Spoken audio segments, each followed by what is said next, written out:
What's up, folks? Welcome back to Tactical Tortoise. My name is Trevi, and today we're talking about something very exciting.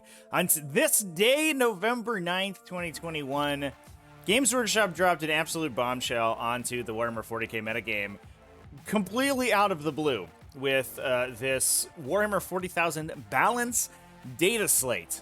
Now, if you take a look at the Warhammer community article, it does explain that these data slates are meant to be quarterly rules update documents that will come out every 3 months and adjust the balance of the game dynamically. What's interesting about this, I think, is the timing, especially compared with the survey that I talked about last week, where Games Workshop asked a bunch of very pointed questions about playtesting, balance, and the regularity of updates to Warhammer 40,000. I can't imagine anyone actually expected to see any movement on that front this quickly, but in all likelihood, it's something that the team already had in the works, and it was either pushed forward due to the results of the survey, or the survey was just being used to confirm that there was a demand for these type of regular updates, or I don't know, maybe it's all smoke and mirrors, and Games Workshop just wants us to think that they were able to react extremely quickly to the results of that survey. To be honest, I doubt that the survey and this balance update actually have anything to do with one another. I think the constant feedback from the community about the current balance of Warhammer 40k, as well as the results of competitive events. We have had some very large events with some very telling results over the last couple of weeks, and it can't be looking good for the balance team over there. This past weekend, we had multiple large GTs, including some super majors, just being absolutely dominated by the top meta factions, most notably Orks and Adeptus Mechanicus. And I think it's kind of lit a fire under them, I would certainly imagine. So let's talk about all of the changes that we can see in this balance data slate. Now, the data slate doesn't impact core rules that much. There is also obviously this universal match play rule at the top here, but for the most part, they went through individual factions and made some rules changes that were going to be mostly quality of life changes, small things that are going to be beneficial to those factions. I think probably just things that are slated for update at some point in the not too distant future and have just been pushed forward for this balance update. I don't know how many of them are really going to change the optimization of the faction, at least the ones that are being buffed, and and how powerful they are in the competitive meta game, but it's certainly going to help, and I think it's going to make people relook at those factions and reconsider whether or not it's something that they want to play. First off, we see Astra Melatarum getting a 2+ armor save on Leman Russ, going from a 3+ armor save, which makes them relatively tanky, which is, like I said, a nice quality of life change. This is also Leman Russ keyworded model, so it also will affect tank commanders. It's important to point out. It's not just the Leman Russ battle tank unit that you can take in the heavy support slot. They've also changed how orders work. Tank orders can now target any regiment vehicle unit, but cannot target Titanic units. And infantry orders are now a broadcasted 6-inch aura, or at least specifically the core list of orders. So take aim, first rank, second rank, bring it down, forwards for the Emperor, get back in the fight, and fix bayonets. Those will all affect every infantry unit that you want to give that order to within 6 inches of the officer. It sounds like that's in addition to an order that you would run through a Voxcaster. So if you were going to Voxcast to somebody super far away with the Voxcaster ability, the other units within 6 inches could also be affected by that order, I guess.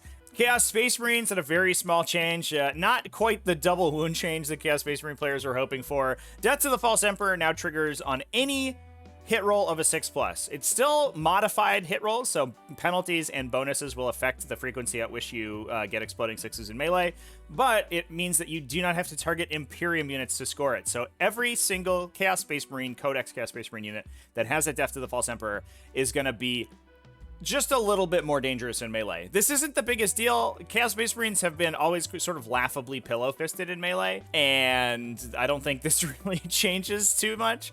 But again, I guess a nice quality of life change. It's a little something something.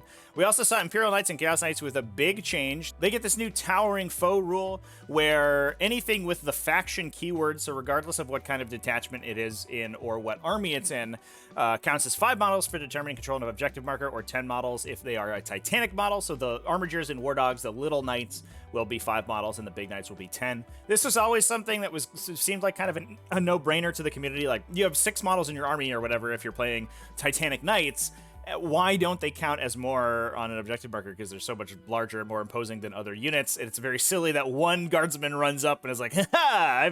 I've wrested control of the objective from you, 3-story tall death machine," and the knight steps on him, and it's very tragic. We also get essentially a super doctrine ability in Knights and Chaos Knights, where if the entire army has those keywords, besides unaligned units or agents of the Imperium, so almost exactly the super doctrine wording, then all of your armigers and war dogs gain objectives secured. So your little knights become your troops choices. There's also a couple other options to get objective secured on the big knights as well, and with those little knights counting as 5 models, that means that taking control of objectives away from knights armies is going to be pretty tough. And I think the armiger spam style armies may have a little bit of a leg up here now that they can basically just bum rush you with 10 or 12 vehicles and try to steal your objectives away. They can put 2 armigers on an objective and they suddenly have 10 OBSEC model equivalents on the objective, and there's almost nothing typically in a defensive posture anyway that's going to be holding that objective away from them, which is pretty good. Whether or not that's enough to sort of catapult them into competitiveness, I know Imperial Knights have already been seeing a little bit of play competitively. They had some pretty solid matchups into stuff like Drukhari randomly. And with some of the debuffs that we are seeing in this document as well, which we'll talk about momentarily, a lot of their natural predators are going away. So I think the fact that Imperial Knights, or not going away, don't get me wrong there. I think Adeptus Mechanicus and Drukhari are still going to be around, as well as Orcs after this, but they're going to be a little bit less powerful. But with a lot of those natural predators getting debuffed, I think the time is rife for Imperial Knights and Chaos Knights to come back as a full faction army rather than just a detachment that gets added to another super faction army. We also saw a little bit of a change to Necrons. A bunch of stuff that everyone complained it didn't have the core keyword has gotten the core keyword. Triarch Praetorians being the #1. They come in a kit with Lich Guard, and they're the same model, but one of them is core and one of them's not. And I know it's because they have the Triarch keyword, and they're supposed to be attachments to an army or auxiliaries or whatever, but who cares? It was stupid that they didn't get core. They couldn't get rerolls from the Silent King and stuff like that. It was very dumb, but they can now. Also, interestingly, Locust Destroyers and Heavy Destroyers getting core means that they can benefit from things like hit rerolls. That's a pretty big deal. Ophidian Destroyers, Scorpion Destroyers, all the Destroyer cult units. Canoptic Wraiths, interestingly, getting core, which means that if you're running them with Silent King, you can give them wound rerolls, which is pretty good. I'm pretty into that. Canoptic Reanimators, interestingly, as well as Flayed Ones, which is, that's all right, I think. That was another unit that was like, it's just basically a warrior, but he has swords in his hands. How come he's not a core unit? I do think this goes a long way to repairing the mishandling of the core keyword in the Necron Codex.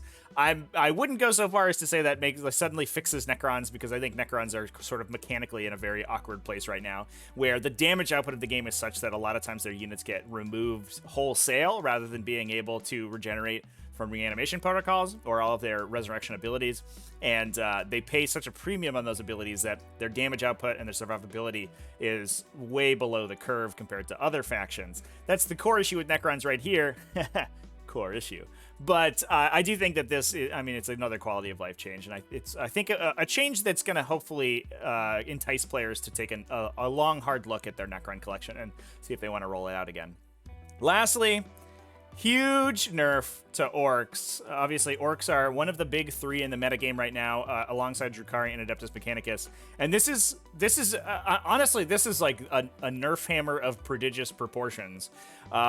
When mustering your Orcs army, you cannot include more than one of each of the following units: Snaz Wagons, Boosted Blastas, Megatrack Scrapjets, Squig Buggies, and Shock Jump Dragstas. So all buggy units, the Speedwa buggy units, have been reduced to 1 per army. You can still take a unit of 3 in that maximum of 1, but it means that instead of seeing, 8 Record Trek Squig Buggies plus 9 Megatrack Scrapjets as the core of your Orc army, with some characters in infantry and maybe a couple planes in support, you can now only ever have 3 Scrapjets and 3 Squig Buggies in your army, which means you're going to have to diversify a lot. I think I expect to see a lot of kill rigs in the future of the Orquois, because those things are pretty good, and they've just been massively overshadowed by Scrapjets. There's almost no reason you would ever take anything but Megatrack Scrapjets if you were looking for that kind of frontline, hammer unit. I apologize to everyone who bought Orc buggy armies, because I imagine those were expensive and hard to come by, but I'm not Sorry that I don't have to play against them. Another thing I won't have to play against is all of the flyers in that orc list, because as we talked about, a new matched play rule has been implemented. So this is for any matched play game. This isn't just, GT 2021 or a restriction like that. Literally anytime you and your opponent are building armies to fight each other, this rule will be in effect. You are limited to 2 aircraft models in Strike Force games, which is the most commonly played game type. If you're smaller than Strike Force, so that's a Strike Force being 2,000 points, obviously. If you're smaller than Strike Force, you can only play 1 aircraft model. If you are larger than Strike Force, you can play 3. Boom goes the dynamite. So the Admech 6-plane, the orc lists that we've been seeing, all of those have been significantly nerfed. Fortunately, Harry Dan is only a single aircraft model, so get wrecked. Unfortunately, I don't think that this really solves the core mechanical problems with aircraft. I think aircraft are just sort of toxic to how Warhammer 40,000 plays, and that was the reason that they were being taken in such numbers. In addition to the aircraft that you was seeing play being super efficient. But part of the reason that it was super efficient, if you stuck a Stratoraptor profile on a ground vehicle, it wouldn't actually be that good. It would be very solid, but there would be a lot of situations in which you wouldn't take it if it was like move 10 and didn't have fly. But aircraft being so fast, so uninteractive from a lot of armies, and -1 to be hit on a lot of these aircraft also is a really big deal. If you didn't have, super heavy flying melee or super heavy shooting, you just couldn't deal with aircraft. And even if you were trying to hide from them, they were fast enough they could get around corners and things like that. Those issues have not been addressed. And I do think that there are mechanical changes that you can make to make aircraft a little bit less powerful in the Alpha Strike and a little bit easier to mitigate. One that I think I like the idea of is like forcing aircraft to strategic reserve, so they have to come in out of Deep Strike on turn 2 rather than being able to operate turn 1. I think there's a lot of interesting play in a mechanic like that, but Games Workshop, being Games Workshop, has always elected to take the brute force approach and just limit the number of aircraft you can take full stop. This means that the aircraft that you are going to be having on the table are no less powerful than they already were, which means, if you do have your 2 aircraft models or maybe your 1 big dragon aircraft model, then if you win the roll to go first, you're still going to get a bunch, big use out of those models, and it's still going to be brutal. It's not going to be quite as brutal as it was. And especially with the mitigation of indirect fire units like these squig buggies, these Alpha Strikes are going to be a little bit less powerful. But I do think that there is a more finesse option, I think, to repair this issue. But at least for the time being, this is going to make the game of Warhammer 40k a lot more fun to play. And one thing that's very important to note here as well is that this is a limit on aircraft keyworded models. It's not a limit on flyer battlefield roles, which I think is something that people conflate a lot of times. Aircraft are almost always either Lords of War or Flyer Battlefield role, but Flyer Battlefield role aren't always aircraft, and we can see that in like a lot of the Tyranid flyers, for example. Like the Harpy over here is a Flyer Battlefield role, but it is not aircraft keyworded. It's just the monster that moves really fast. The Chaos Space Marine Codex Helldrake is also, in the same boat. It's a Flyer Battlefield role, but it's not aircraft keyworded whatsoever. These are not limited, so you can still take them as long as you have the Flyer Battlefield role slots open to bring them.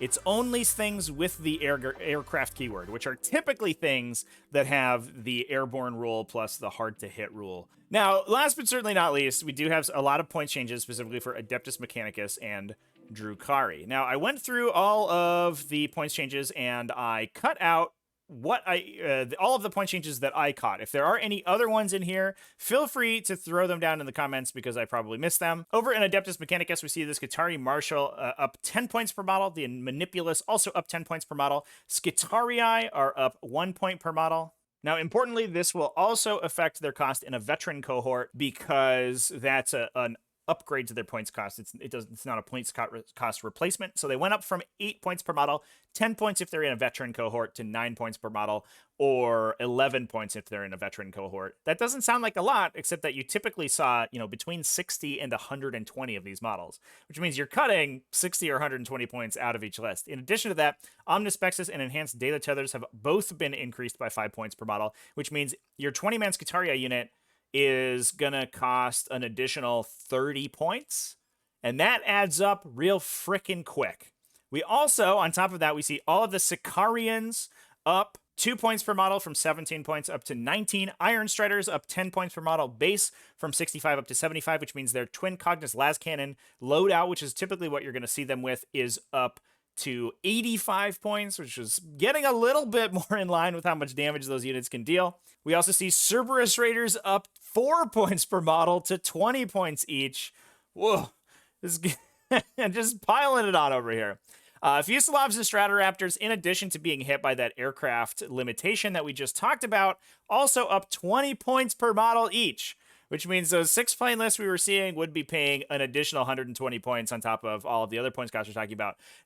Interestingly now, those points costs aren't really going to be that relevant because you're only going to be taking 2, but that's still 40 points more out of your list that you are that you're going to have to cut. In addition, we saw the Holy Order of the Logai and Holy Order of the Artisans up 10 points per model. As a fun little experiment here, let's take a look at a recent Adeptus Mechanicus list. We'll look at David Gaylord, aka True's list from the Coventry GT2 Dayer. This website, by the way, is discountgamesinc.com/tournaments. I highly recommend it if you want to just check out some tournament results. It's keyword searchable, so you can look for units and factions that you want to take a look at. They're not sponsoring the video or anything, but I do help them aggregate a lot of their tournament lists for full transparency. And we can talk about how many points this list went up per this change. This being a relatively standard archetype of a Adeptus Mechanicus list. We see this Ksari Marshal as well as it looks like 12 Sicarians in here, so that's going to be 34 points. 3 Iron Strider Ballastarii up 64 points already. 2 Archaeopter Stratoraptors, each of those up 20 points, so we're up 104 points so far. A second Martian detachment with a unit of Rangers, so that's another 5 points, so we're at 109. 2 units of 3 Cerberus Raiders, so that is up 12 points per model. So we are at 133. Another Stratoraptor, we'll count it, even though you can only take 2 now. So that's going to be at 153, plus a Lucius detachment. This one bringing a ton of Skitarii. That's a second Marshal, so we're up 143. A Manipulus, we're up 153. And 1, 2, 3, yeah, 60 Skitarii Raiders, so we're up 193, plus the extra 10 points for upgrading the Data Tether plus Omnispecs, so that's another 30 points that we're increasing. So 223 points, if I'm doing my math correctly, has been removed from this list, which is basically like an entire brick of Skitarii. Wild. Obviously, the archetype's going to change because you do have to cut a Stratoraptor out of this version of the list. This is a less airplane-centric list than we typically see, which is good to see.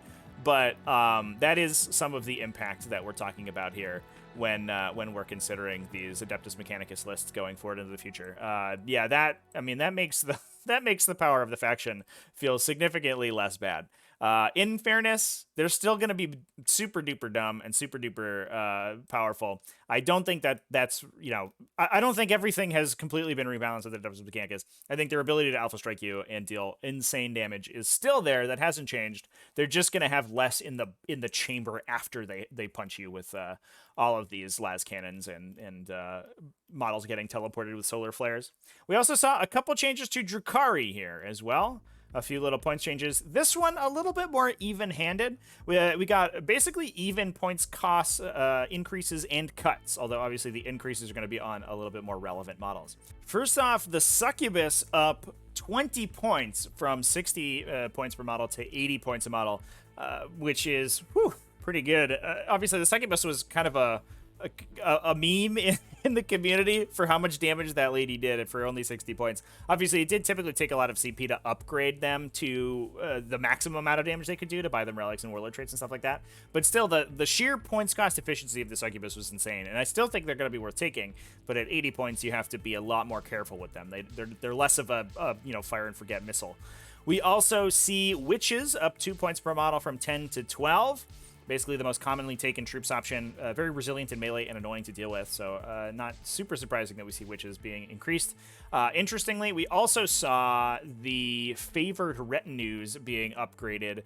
Cabalite Trueborn and Hecatrix Blood Brides both up an additional point per model, so that's going to put Cabalite Trueborn from 10 points per model to 11 points. You often always saw one Cabalite Trueborn unit in every Drukhari army just for the consistency of their range damage output and so I'm definitely not surprised that we see them get increased a little bit. The Hecatrix Blood Brides, maybe a little bit less, and I think you're gonna value their +1 weapon skill a lot less when the unit's more expensive.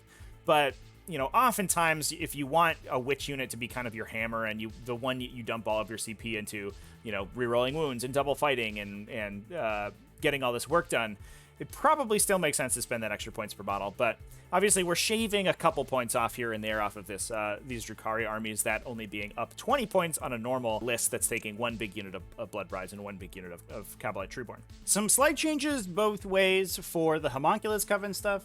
Grotesques down 5 points from 40 down to 35. Talos down 10 points from 110 down to an even 100, but Chronos going up 5 points from 70 to 75. So interesting, because we are seeing a lot of those Homunculus Coven heavy units a little bit more often now that the firepower or the particular threats in the metagame are a little bit more lethal to the normal Drukhari game plan, which is to put like light or medium infantry in vehicles and run them up the table. And a lot of factions, especially things like Grey Knights, that have just this plethora of anti-infantry firepower that's good against both the raiders and the units inside, so they can't really escape, you know, plus having insane maneuverability to get those everywhere. We were seeing a pivot to these heavier, more resilient units that could actually take that fire. Interestingly, the raider points cost increasing, not in that its actual points cost increases, but the Dark Lance goes from being a free weapon to being an additional 10 points. So we're spending 105 on a raider with the Dark Lance now. That might make you look at some of the other weapon options, the Disintegrators, a little bit more to save yourself 5 points to unlock some points for your Chain Snares or your Grizzly trophies. We'll see how it goes, but that's definitely going to cut out, you know, at least 40 points out of most Drukhari armies, or I guess at least 20 points if you do end up downgrading those weapons. And at the same time, that's also going to make those raiders do a lot less passive damage, since the raiders, you know, with that one Dark Lance shot, especially in Cabal of the Blackheart to get the hit rerolls on it, we're just constantly putting out these huge laser cannon equivalent, you know, anti-tank shots over the course of the game until you killed them, which was often not your priority if you're trying to deal with Incubi and stuff like that in your face. Speaking of Incubi also went up from 16 points per model to 18 points per model. That's a relatively big change, although I think that's it for the points increases in Drukhari. That did get offset a little bit, not a ton, because those are the most commonly taken units in Drukhari, but it got offset a little bit with some points reductions as well. Void Raven Bombers and Razorwing Jet Fighters, just like the Adeptus Mechanicus planes, are going to be affected by that flyer restriction, but are also going to be down 10 points per model. So unlike the Adeptus Mechanicus planes, where they get restricted and also get a huge points increase, they are getting a little bit of a cut. Less relevant, I think, for the Void Raven Bomber, because I do think that Void Ravens at their original points cost were already still worth taking, but Razorwing Jet Fighters certainly were almost never seen, and at a little bit less expensive, with the rest of the army becoming a little bit more expensive, we might see one or two on the table. No more than one or two, though. That's the limit. Ravagers, I think, more impactfully, down 10 points per model from 140 down to 130. That's a pretty big deal, since we commonly saw 1 to 2 Ravagers in a lot of varieties of Drukhari build. That's sort of fallen off lately now that I think that they trade much worse into a lot of the firepower that's on the table right now, but being 10 points less does mean that when and if they go down, that trade doesn't feel quite as bad. But anyway, that's all. Super excited actually about, you know, how this is going to change the game. We've been sort of in kind of a limbo right now of Warhammer 40,000 being this annoying and uninteractive game, and a lot of that is due to the power of especially these Alpha Strike or Beta Strike oriented factions, where the ability to go first and either just kill your opponent or put this immense amount of pressure in the center of the table has been super brutal. And those game plans have been nerfed significantly, at least in those top 3 factions of Drukhari, Adeptus Mechanicus, and Orcs.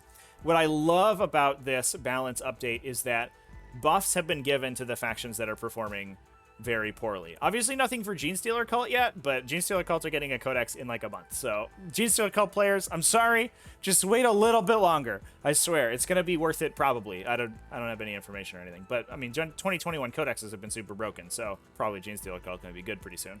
But I love that these older codexes, especially even Necrons, which, you know, I wouldn't consider much of an older codex, but definitely a slightly less impressively performing codex, getting a couple of additional buffs on top of that, just to sort of tide people over until we see a real rules update or a supplement for them. I absolutely love them, and if we're getting them quarterly, even better, because you know, the game is going to be changed a little bit more dynamically from here on out. I'm really curious to see where this puts Imperial Knights and Chaos Knights, because I think that OBSEC ability is super duper powerful, and I'm excited to see how it goes. I think that's going to be super cool. Astra Melatarum, probably still impactful, maybe a little bit less so, but it is nice to see Astra Melatarum as one of the worst performing factions of the game get a little something something for sure. I do think Chaos Space Marines, the change to their stuff is a little bit laughable. It's not like a huge deal, really. But it does make at least your like stuff like Abaddon's Warlord trait isn't useless in like 50% of the matchups you play, which is good, because that guy always has to be your Warlord, because he gives you CP if he's your Warlord. So you always feel like you're wasting a Warlord trait a lot of times with that guy. But at least he's like he gets to trigger it more often now. That's pretty cool, right? I don't know. Chaos Space Marines, given that they're more of a component of a super faction rather than a faction on their own, I think are probably still fine currently. It's just that you can't like play a fully Chaos Space Marine army typically and be doing okay. Although I did just do a video recently on a Black Legion army that was super out of the blue and was all Chaos Space Marines, and definitely was proving me wrong on that point. But I think that's more of the exception than the rule. Anyway, let me know down in the comments what you think about all these changes. I'm super excited about them, like I just said, and I think they're going to be really interesting. So I'm excited to hear from you about them. Thanks for watching all the way to the end of the video. As always, big thanks to everyone who supports the channel over on Patreon at patreon.com/tacticaltortoise, YouTube channel members, and Twitch subscribers. All you people are great, and you're also great for getting to the end of my little plug at the end there.